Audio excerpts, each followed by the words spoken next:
Spoštovane novinarke, spoštovani novinarji, najbrž veste, da je vlada danes na nek način potrdila to, da bo šla do konca s zakoni o regionalizaciji Slovenije. Na liberalni demokraciji smo to sicer pričakovali, nekaj je bilo upanja, da ne bodo šli tako globoko in da ne bodo narinili v to močvirje, ampak očitno je ta predvolilni čas pokazal, da jim je to lahko uprit. In koaliciji seveda vladi.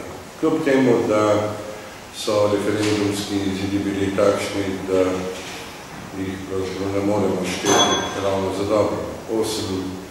89% ljudi je namreč reklo, da gre vragu in vlada in njen referendum.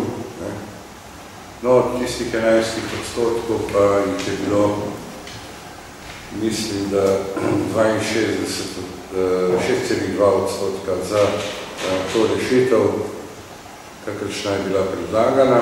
Tako zdaj govorim generalno, seštevek vseh 13 referendumskih moči.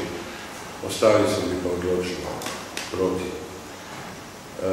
Še pri tistih, ki so za, je vprašanje, če ni to pomenili, dajte nam že mir. Ampak interpretacije so lahko različne. Vlada in koalicija seveda se bosta potrudili, da pokvarita počitnice najprej svojim ljudem in njihovim družinam in seveda tudi opoziciji. Kajti očitno je, da bo treba za to sklicati izredno sejo, nekje v tistem času, ko bodo računali, da bi šlo z dvotretinsko podporo prisotnih v državnem zboru. To je to.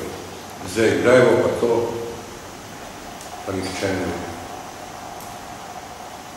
Ampak očitno bo treba izredno sejo v času počitnic.